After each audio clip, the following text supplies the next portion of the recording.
राधा रानी का रहस्य बहुत गहरा और दिव्य है, जिसे सुनते ही आप चौंक जाएंगे। उन्हें दिमाग से समझ पाना संभव नहीं है, बल्कि हृदय और भक्ति से ही आप उन्हें जान सकते हो। राधा रानी का व्यक्तित्व कोई साधारण नहीं था। वे स्वयं परम शक्ति या योग माया का स्वरूप थे, जो भगवान श्री कृष्ण की प्रेमी स्वरूपिणी शक्ति के रूप में प्रकट हुई थी। श्री कृष्ण पूर्ण पुरुषोत्तम तो फिर हमारी राधा रानी पूर्ण प्रेम राधा रानी का सबसे बड़ा रहस्य था उनका निष्काम, निस्वार्थ और अपरिमित प्रेम। इसलिए आज भी उनको प्रेम का प्रतीक माना जाता है। उनका प्रेम कृष्ण को पाने के लिए नहीं, बल्कि कृष्ण में खो जाने की थी। इसीलिए उनका प्रेम सांसारिक प्रेम से अलग है और सर्वोच्च और अवर्णनीय है। श्री कृष्ण और राधा रानी सारे संसार को दो जरूर दिखाई देते हैं, पर वास्तव जीवन में वे दोनों एक ही आत्मा है। राधा वह शक्ति है जिसके बिना कृष्ण असंपूर्ण है। यह अद्वैत का रहस्य केवल एक सच्चा भक्त ही अनुभव कर सकता है। वृंदावन की रासलीला और निकुंज लीला में राधा रानी के रहस्यमय स्वरूप को ही आप अनुभव कर सकते हो। वहां भौतिकता का कोई स्थान नहीं होता, वहां केवल आत्मा और परमात्मा का दिव्य मिलन होता है। आज हम आपको इस वीडियो में आपको बताएंगे राधा रानी के बारे में, जो स्वयं योग माया स्वरूप है, जिनकी प्रेम ना तो किसी मोह पर आधारित था, ना ही किसी स्वार्थ पर, जिनकी का हर श्वास, हर भावना और हर धड़कन कृष्ण में ही लीन होती थी, और जिसके बिना हमारा कान्हा भी अधूरी है। इसीलिए राधा रानी को प्रेम की देवी, भक्ति की मूर्ति और कृष्ण की आत्मा कहा जाता है। उनका कृष्णा के लिए प्रेम हमें यही सिखाता है कि सच्चा प्रेम स्वार्थ रहित होता है और ईश्वर से मिलने का सबसे सरल मार्ग भक्ति है। अब सोचने की यही बात है, आखिर राधा है कौन? उनका नाम क्यों हमेशा भगवान कृष्ण के नाम से पहले लिया जाता है, जैसे कि राधे गोविंद, राधे कृष्ण, राधे श्याम? क्या वे केवल श्री कृष्ण की अर्धांगिनी या प्रेमिका है, या उनका अस्तित्व कुछ और है? आज हम आपको इन सभी प्रश्नों का उत्तर देंगे। आप लोगों को इतना अनुरोध है कि प्लीज हमारे चैनल को लाइक, शेयर, सब्सक्राइब करें, क्योंकि हम बहुत मेहनत से इस वीडियो आपके लिए बना रहे हैं। द्वापर युग में ब्रजभूमि के बरसाने गांव में वृषभानु जी और उनकी पत्नी कीर्ति देवी रहती थी। वृषभानु को बरसाना का यादव शासक माना जाता था और उनका नाम सूर्य का प्रतिनिधित्व करता है, और वह बरसाना के राजा और 10 लाख गायों के स्वामी थे। पूर्व जन्म में वह राजा सुचंद्र थे। उन्होंने ब्रह्मा जी के मानस पुत्र दक्ष प्रजापति की पौत्री कलावती से विवाह किया था। सुचंद्र के गृहस्थ जीवन से परेशान होकर उन्होंने संन्यास ले लिए थे। उसके बाद उनकी पत्नी कलावती ने ऋषि अगस्त्य के आश्रम में जाकर निवास की और वहां ब्रह्मा जी से प्रार्थना की। ब्रह्मा जी कलावती के प्रार्थना से खुश होकर उन्हें वरदान दिया कि वे उन्हें अगले जन्म में पति पत्नी के रूप में फिर से पुनर्जन्म लेंगे और देवी लक्ष्मी का अवतार के रूप में उन्हें पुत्री के रूप में प्राप्त होगी। इसी वरदान के कारण ही वृषभानु के वर्तमान जन्म में देवी राधा के पिता बने, जो लक्ष्मी का ही एक रूप थी। लेकिन वृषभानु और देवी कीर्ति को कोई बच्चा नहीं हो रहा था, इसलिए देवी कीर्ति ने रोज जाकर यमुना नदी के पास रोने लगती थी। एक दिन सूर्य ढलने वाला था। देवी कीर्ति यमुना नदी के किनारे बैठी थी। उनकी आंखों आंसू से भरी हुई थी और ऊपर की ओर देखकर मन ही मन अपनी किस्मत को कस रही थी। उस वक्त नदियां निर्मल हो गईं और शीतल पवन सुगंधित हो उठी। नदी में दिव्य फूल बिखरे थे। एक सुंदर सुनहरा दिव्य कोमल का फूल आकर देवी कीर्ति के पास पहुंची। देवी कीर्ति जब कोमल के फूल के पास पहुंची तो उनकी पाँव के नीचे मानो जमीन खींच गई। उन्होंने कोमल के फूल के अंदर एक छोटी सी बच्ची को सोते हुए देखा। यह कन्या इतनी सुंदर थी कि सूर्य और चंद्रमा भी उसके सामने फीके पड़ गए। उन्होंने तुरंत उस बच्ची को गोद में उठाकर राजा वृषभानु के पास दौड़ी चली आई। राजा वृषभानु उस नन्ही सी बच्ची की सुंदरता और कमलता देखकर तुरंत बोले, ये तो हमारी लाडली है। रानी कीर्ति ने वृषभानु को सारी बात बताई। वृषभानु सारी बात सुनकर पहले यमुना माता को नमन करके धन्यवाद दिए और बोले, आज माँ यमुना ने हमारी गोद भर दी। आज से हम इस बच्ची की माता पिता बनेंगे और इस नन्ही सी बच्ची ख्याल रखेंगे। राजा वृषभानु बड़ी श्रद्धा से बच्ची की नाम रखे राधा, पर उनको प्यार से लाडली बुलाते थे। पर दुख की बात यही थी कि राधा रानी अपनी आंखें खोल नहीं रही थी। राज्य बाहर से बहुत सारे वैद्य बुलाया गया। राधा रानी की आंखों की इलाज शुरू हुई, पर कुछ फायदे नहीं हुए। बहुत प्रयास करने के बाद राजा वृषभानु ने कहा कि चलो ठीक है, यदि यमुना माता हमें इस बच्ची को इस तरह सौंपी है, इसके के पीछे कोई तो बजाय होगा, जैसे यमुना मैया की इच्छा। राजा वृषभानु और रानी कीर्ति ने कभी भी राधा रानी को जमीन पर नहीं रखते थे। ऐसे ही 11 महीने बीत गए। फिर कन्हैया का जन्म हुआ और गोकुल में नंदोत्सव मनाई गई। नंद उत्सव में नंद राजा के द्वारा राजा वृषभानु और रानी कीर्ति को आमंत्रित किया गया था, इसलिए वह दोनों अपनी लाली को लेके गोकुल पहुंचे। जब रानी कीर्ति लाडली को लेके कृष्ण के पास गए, उस वक्त कृष्णा पालने सो रहे थे। कृष्ण के आगमन को महसूस करते ही तुरंत राधा रानी अपनी आंखें खोली और अपनी पैर को जमीन पर पहले लगाया और खुद चलकर कृष्णा के पास पहुंची। फिर दो बच्चे एक दूसरे को देखने ही रह गए। यह क्षण राधा कृष्ण के शाश्वत प्रेम का प्रारंभ हुआ था। मान्यता है कि दिव्य रूप से राधा ने कृष्ण को कहा, मैं केवल तुम्हें देखना चाहती थी, हे प्रियतम। इस घटना ने पूरे व्रज को आश्चर्यचकित कर दिया। इसके बाद राधा का बचपन वृंदावन और बरसाना की हरी भरी वादियों में बीता।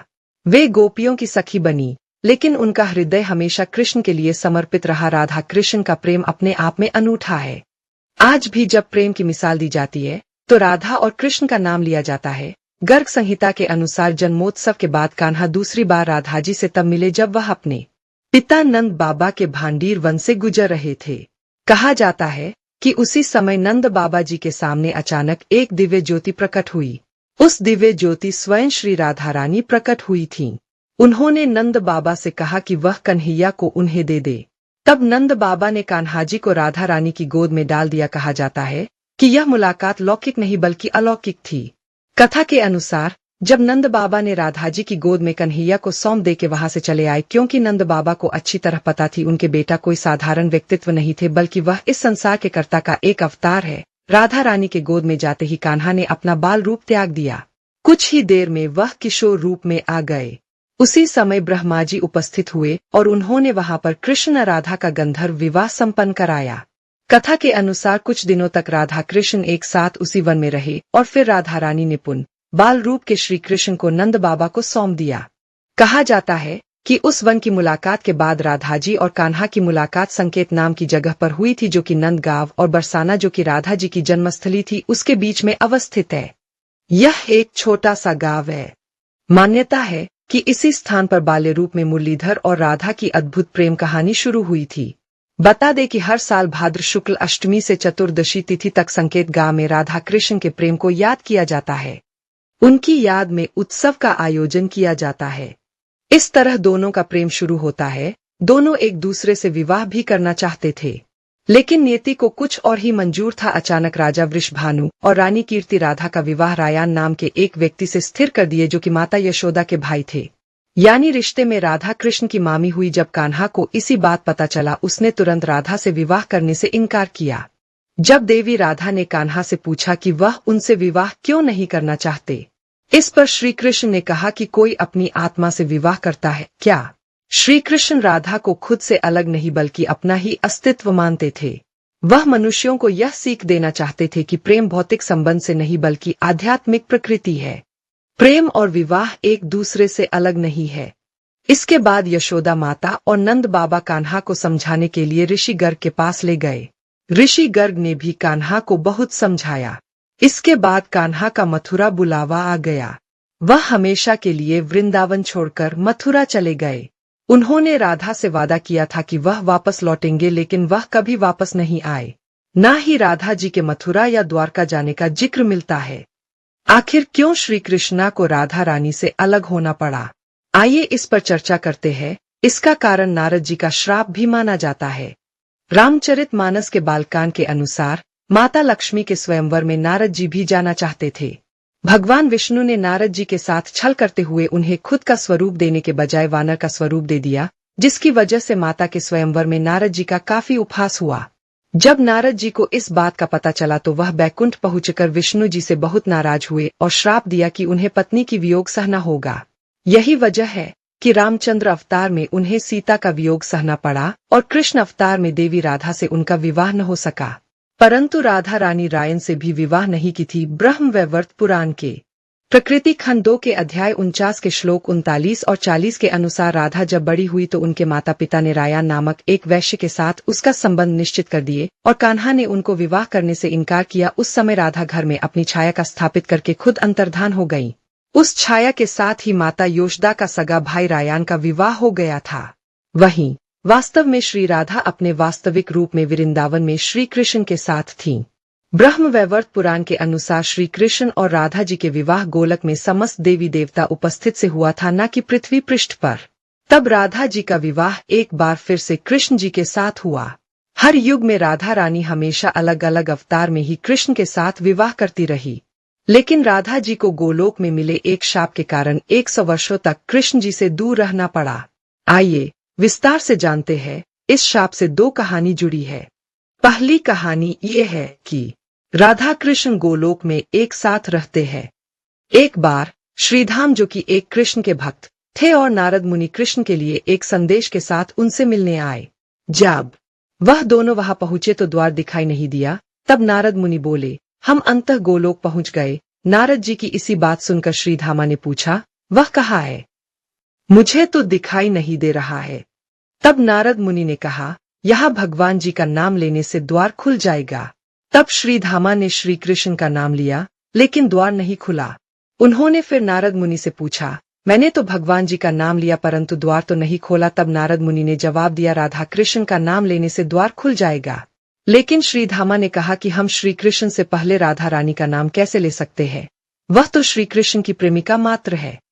तब नारद मुनि ने कहा, यदि आप नहीं ले सकते तो मैं ले सकता हूँ। और उन्होंने श्री राधे कृष्ण का नाम लिया और तुरंत द्वार खुल गया। वे दोनों अंदर आए और उन्होंने देखा कि श्री कृष्ण राधा रानी के साथ नृत्य कर रहे हैं, राधा रानी का झूठा माखन खा रहे हैं। ऐसे ही और कुछ उन्होंने वहां पर देखा। श्रीधामा ये सब देखकर तुरंत क्रोधित हो गए और उन्होंने श्री कृष्ण से इस बारे में पूछा। उन्होंने श्री कृष्ण से कहा कि यह तो माया है। तब श्री कृष्ण ने कहा कि तो फिर इसे तुम सिद्ध करो। श्री कृष्ण ने श्रीधामा से कहा, यही द्वार पर रुको, मैं कुछ देर अकेला रहूंगा। श्री कृष्ण चले गए और राधा रानी को मन ही मन पुकारा। राधा रानी श्री कृष्ण की पुकार सुना और उनसे मिलने गईं, लेकिन श्रीधामा राधा रानी को अंदर जाने के लिए नहीं दिए। राधा रानी ने आग्रह किया, लेकिन व्यर्थ गया। फिर वह श्रीधामा की उपेक्षा करते हुए अंदर जा रही थीं। श्रीधामा ने कहा कि यदि आप एक कदम आगे बढ़े तो आप कृष्ण को खो देंगे। राधा रानी ने कहा, कृष्ण मेरे हृदय में है, मेरी आत्मा में है, मेरी स्मृति में है, मैं उन्हें कैसे खो सकती हूँ? और कृष्ण की ओर एक कदम आगे बढ़ाए। तब श्रीधामा ने राधा रानी को श्राप दिया कि वह अपनी स्मृति खो देंगी और उन्हें 100 वर्षों तक श्री कृष्ण से दूर मृत्यु लोक में रहना होगा। इसी बात पर राधा रानी गुस्सा होकर श्रीधामा से शाप दिया कि तुम अगले जन्म में एक राक्षस के रूप में जन्म लोगे। फिर श्रीधामा ने अलग जन्म में शंखचूड़ नामक एक राक्षस में जन्म लिया। यही कारण है कि राधा रानी और कृष्ण को पृथ्वी पर आना पड़ा और अलग अलग रहना पड़ा। इसके अलावा वे हमेशा एक साथ और एक थे। अब दूसरी कहानी सुनते हैं। यह घटना स्वर्गलोक में घटित हुई थी। जब राधा रानी किसी कारण से बाहर गई थी तब भगवान कृष्ण ने कोटि चंद्रमाओं की सी कांति वाली विरजा नामक गोपी के साथ विहार कर रहे थे। तभी एक सखी ने राधा से जाकर कहा, कृष्ण विरजा के साथ है। तब राधिका मन ही मन कुछ खिन्न हो गई और 100 योजन विस्तृत, 100 योजन ऊंचे और करोड़ों अश्वनियों से जुते सूर्य के तुल्य कांतिमान रथ पर, जो सुवर्ण कलशों से मंडित था, 10 अरब सखियों के साथ आरूढ़ होकर तत्काल कृष्ण को देखने के लिए गईं। उस निकुंज के द्वार पर कृष्ण द्वारा नियुक्त महाबली श्रीदामा पहरा दे रहे थे। उन्होंने राधा को अंदर जाने से मना कर दिया, परंतु राधा ने श्रीदामा की बात न मानकर चली गई। जब यह सब देखा तो वह अत्यंत क्रोधित हो गईं और श्री कृष्ण तुरंत वहां से अंतर्धाम हो गए। उन्होंने विरजा की अपमान किया, जिससे विरजा आहत हुई और नदी बनकर बहने लगी। यह नदी वैकुंठ धाम और भौतिक लोक के बीच एक आध्यात्मिक सीमा के रूप में वर्णित है, जिसे पार करके जीव वैकुंठ में प्रवेश करते हैं। वास्तव में बिरजा नाम से कोई नदी ही नहीं है। वैष्णव धर्म के अनुसार देवयान मार्ग से यात्रा करने वाले जीव विराजा नदी में स्नान करके अपने सूक्ष्म और स्थूल शरीर का त्याग करते हैं और फिर भगवत धाम में प्रवेश करते हैं, क्योंकि श्री कृष्ण बिरजा को स्वर्ग लोक में रहने का आशीर्वाद दिया था। यह नदी भगवत धाम या वैकुंठ में जाने के लिए एक आवश्यक प्रवेश द्वार माना जाता है। श्रीदामा को राधा रानी की यह व्यवहार सह नहीं हुआ और वे राधा से नाराज हो गए। उन्होंने राधा को मनुष्यों की तरह क्रोधित होने का कारण बताते हुए मनुष्य योनि में जन्म लेने और श्री कृष्ण से 100 वर्षों तक वियोग रहने का श्राप दिया। श्रीदामा के शाप के कारण राधा भी नाराज हो गईं और उन्होंने श्रीदामा को राक्षस शंखचूड़ के रूप में जन्म लेने का श्राप दिया, जिसका वध बाद में भगवान शिव ने किया। आइए अब चर्चा करते हैं, क्या रुक्मिणी स्वयं राधा थी? धार्मिक ग्रंथों के अनुसार राधा और रुक्मिणी अलग अलग व्यक्तित्व थे। राधा और कृष्ण का संबंध प्रेम और भक्ति का प्रतीक था, जबकि रुक्मिणी का प्रेम श्रद्धा और समर्पण का प्रतीक है। हालांकि आध्यात्मिक दृष्टिकोण से दोनों को भगवान की दिव्य शक्तियों के रूप में देखा जाता है। आइए विस्तार से आपको समझाते हैं। राधा और रुक्मिणी एक ही है, क्योंकि दोनों ही साक्षात महालक्ष्मी का अवतार थी। जब विष्णु जी कृष्ण अवतार लेने वाले थे मृत्युलोक में, तब महालक्ष्मी स्वयं को 2 स्वरूप में बांट लिया था, भक्ति और शक्ति। भक्ति स्वरूप ने राधा का रूप लिया एवं शक्ति ने रुक्मिणी का रूप लिया। इसलिए वह दोनों एक है। आइए अब जानते हैं राधा के लिए कृष्णा का प्यार और राधा का अंतिम समय कैसा था। पृथ्वी लोक पर कहा जाता है कि श्री कृष्ण को केवल दो ही चीजें सबसे ज्यादा प्रिय थीं। ये दोनों चीजें भी आपस में एक दूसरे से गहराई से जुड़ी हुई थीं। वह थी बांसुरी और राधा। कृष्ण की बांसुरी की धुन ही थी जिससे राधा श्री कृष्ण की तरफ खिंची चली गई। राधा और कृष्णा प्रेम का सूत्रधार केवल बांसुरी ही थी। बांसुरी श्री कृष्ण के राधा के प्रति प्रेम का प्रतीक है। मथुरा जाने से पहले श्री कृष्ण राधा से मिले थे।